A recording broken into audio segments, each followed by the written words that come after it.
You've likely all been hearing quite a bit about the FBI these days. After all, they're involved in a pretty big investigation into foreign tampering in the US election. Oh, and there is that little story about the FBI director getting fired by President Trump.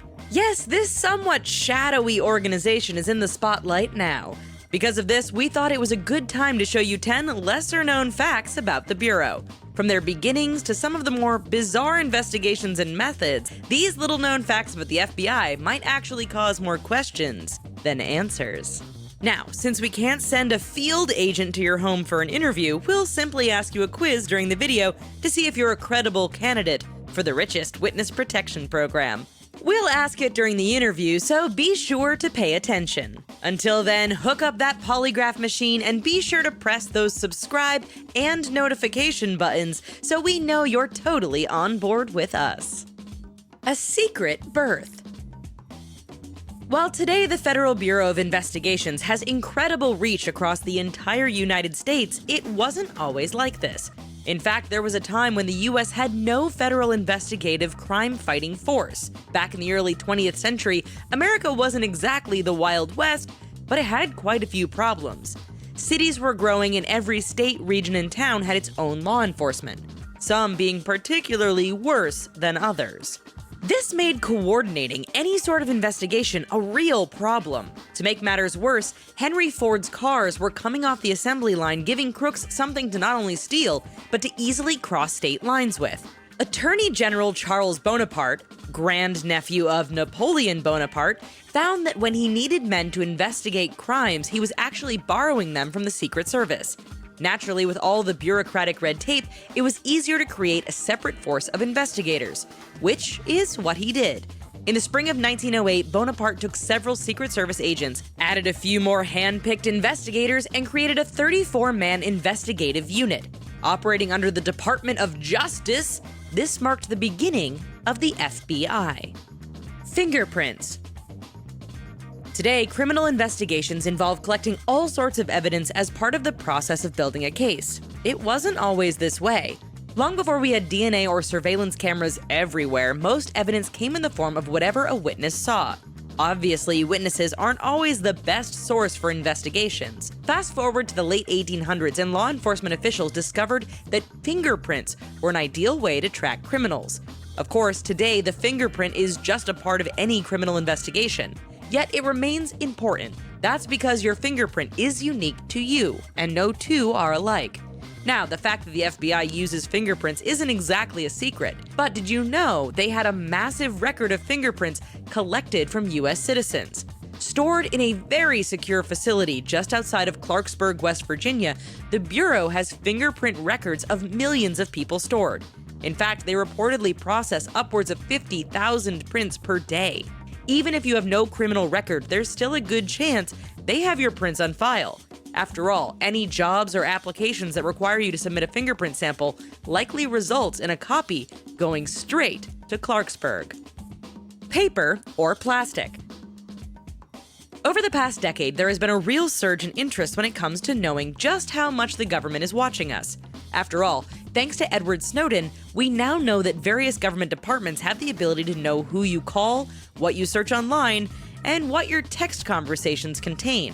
In fact, increasing your Facebook privacy settings or going incognito during your Google search doesn't prevent the man from knowing what you're up to if he wanted to see. Naturally, when we think of all-knowing and snooping government agencies, the FBI is included in the list. That said, until recently, the Bureau wasn't exactly the most modern in terms of the way it collected information.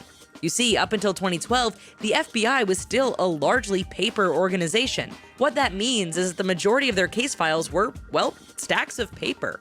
There was no super high-tech cross-referencing or computer-generated modeling like on CSI. No, instead we imagine it looked like something out of an 80s cop movie with agents going over folders full of info while downing cup after cup of coffee and remarking how they were getting too old for this business.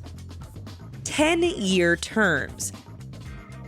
The director of the FBI is a very important person. As you've likely seen over the past few weeks, their role is pretty significant when it comes to the stability of the organization. So when they get fired, it rightfully causes problems. During this time, you may have heard something about a 10-year term limit. That's how long an FBI director holds their position for, usually. Now you may be wondering why 10 years? After all, everything else in Washington is built around a 4-year term. The director's term is deliberately different from the politicians for a number of reasons. First, the length of time means the FBI leadership is not tied to any one government party or president. This supposedly prevents favoritism or bias among the FBI. The main reason, however, has to do with someone named J. Edgar Hoover. Maybe you've heard of him? Hoover ran the FBI for an incredible 48 years, and only his passing saw him leave the position in 1972. After his passing, evidence of blackmail, spying, and warrantless searches proved Hoover had abused his power, leading Washington to institute the 10-year limit as a check on future directors. The second time. You knew an entry about James Comey was coming. After all, since the email scandal and investigations of the late summer of 2016, the now former FBI director was at the center of all things Trump. With his firing, it set off a media storm of claims that Comey was the first director ever fired, and this was just like Richard Nixon's firing of a lead Watergate investigator in 1973. Well, yes and no. As far as Nixon's example goes, that president actually fired Special Prosecutor Archibald Cox, who was not an FBI director. That said, like today's events, the president's firing of someone investigating the White House didn't go over too well with most people. Fast forward to 1993 and we find President Bill Clinton at odds with FBI Director William Sessions. Clinton did remove Sessions, but the reasons were not political. You see, Sessions had been under investigation since the Bush administration for a range of wrongdoings and financial abuses. In that sense, no one was surprised when the firing actually occurred.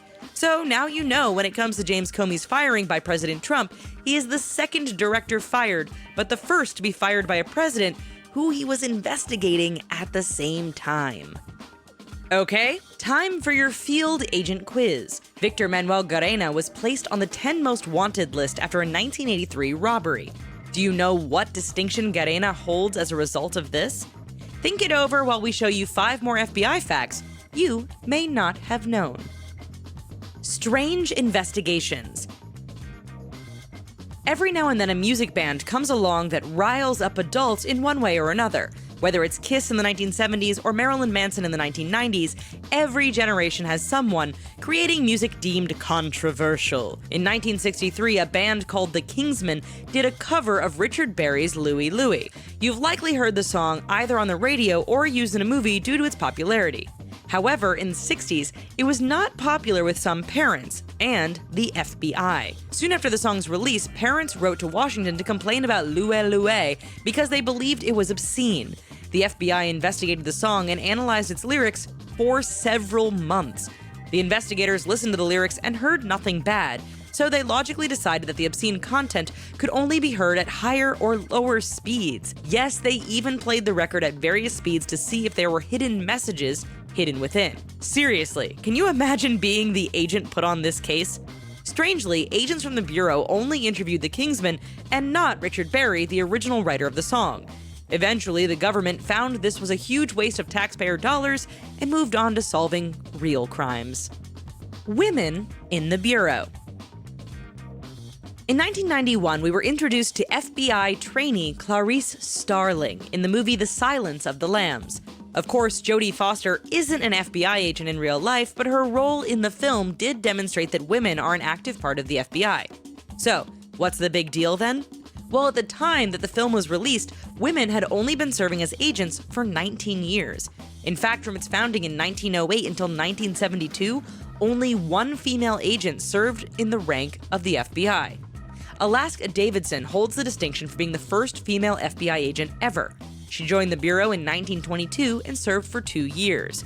Unfortunately for her, in 1924, J. Edgar Hoover became director and ensured that no woman would serve as agents in his organization.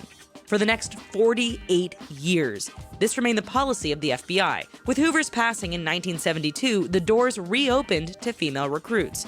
Susan Rowley and Joanne Pierce became only the second and third female agents within the FBI, representing a shift away from the old standards. Today, women still face huge challenges working inside the FBI, but they've come a long way since the dark days of Hoover. Most Wanted. One of the most famous things the FBI is associated with is a top 10 list of the most wanted criminals in America.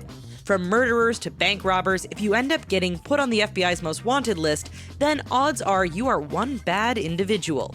Over its history, the most wanted list has been used as a way to get the word out about particular criminals. Yet there are some interesting facts associated with this iconic FBI creation. For instance, the whole idea of creating a 10 most dangerous list actually comes from a story in a newspaper about the worst criminals on the loose. Director J. Edgar Hoover liked the sound of that so much, he ordered an official list starting in 1950. Additionally, if you're a criminal, you don't just get put on the list. No, in more of an awards show fashion, the FBI collects nominations from its dozens of field offices and then bases their list off of that. The process is so arduous and drawn out that once you're on the list, it's incredibly difficult to get bumped off. Unless, of course, you get captured or bumped off yourself. No laughing matter. By now you know that the FBI aren't above investigating even the most seemingly trivial of things. Whether it's the music those pesky kids are listening to or rumors that some Hollywood A-lister is a communist, the FBI has shown it's more than willing to spend time looking into basically everything. According to Sacha Baron Cohen, even he isn't immune to having an FBI tail. Known for his character roles including Ali G, Bruno, and Admiral General Aladdin, Cohen's character of Borat was so good it attracted the feds. While shooting the film, some people allegedly got a little nervous about the strange Kazakh man driving around in an ice cream truck. The FBI caught wind of this and sent agents to see what was up.